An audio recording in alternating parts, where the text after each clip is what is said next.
Peggy 12.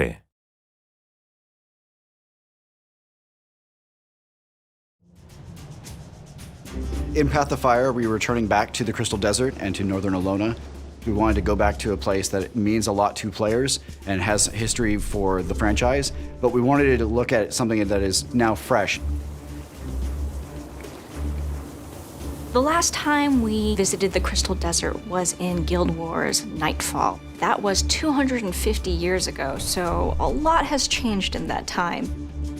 There are iconic locations and landmarks that will be very recognizable for players who are familiar with the Guild Wars franchise, but at the same time, we're building the lore and the story in such a way that if you weren't there for the beginning, it's absolutely fine. We're going to help bring you along for this ride. There's a crisis going on in Elona, in an area that we have not been back to in 250 years. Path of Fire starts with reports that Balthazar has been wreaking havoc in the desert. Balthazar is the human god of war and fire. Last we had heard that the gods had kind of stepped away from Tyria. Human players have been worshiping him since Guild Wars 1. But then he shows up and he's not benevolent, right? He has his own goals and he clearly doesn't care about who gets harmed in the way. Everyone in Elona has the exact same questions. Why are the gods walking amongst us? Does this mean the gods are coming back? We don't know what he hopes to achieve at this point, and that's what you and everyone in the region is trying to figure out. Palawa Joko has risen into power. He has brought with him an army of undead, and he has totally warped the culture that is there. The civilians believe that he is their rightful ruler. He is their rightful king. How is this region dealing with these crises? What different powers are taking advantage of the scenario? How are they trying to solve it? And how can you as the player try to help? It's already this volatile mix of different forces in the region. One of the first factions you're going to encounter are the Forged, Balthazar's army. Living armor created only to serve Balthazar. They're ruthless and they're just dedicated to achieving his goals. Another faction that you're going to be seeing is the Awakened, the army of the ruler of the land, Palawa Joko. Undead forces, they still have some remnants of memories. They're sentient, but they will do anything for their master.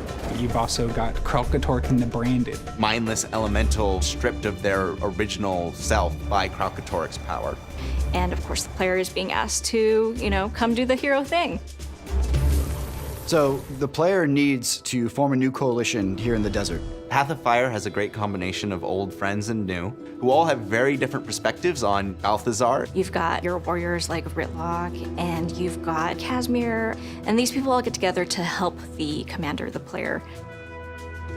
Path of Fire is going to bring 5 whole new maps to the game. 5 maps that are bigger than any map we've done before. We'll see things that have shifted the landscape and see things in a very unique way. So when people talk about deserts, they think sand, flat stretches, but that's not actually true, right? It's not just, one massive desert that we're exploring, it's all these different biomes coming together. The maps go tall, the maps go wide, the maps go under and around in places. We've really decided to bring exploration and discovery back to the forefront of Guild Wars 2. There's elements that make each map unique, but we've also got elements that kind of tie all the maps together. We're gonna have bounties now that players can hunt dangerous creatures that have been threatening the people of Elona, world events, bosses. With the mounts, of course, we're gonna have races, content both old and new to get players engaged. In Path of Fire, we really wanted to get back to the roots of what made Guild Wars 2 unique and fantastic. People who are playing through the main story will really enjoy both the depth and the breadth of experiences they are able to have.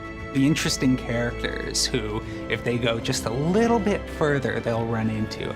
Massive maps that are fully explorable, freedom that we haven't necessarily seen as in-depth as when we launched with the original Guild Wars 2.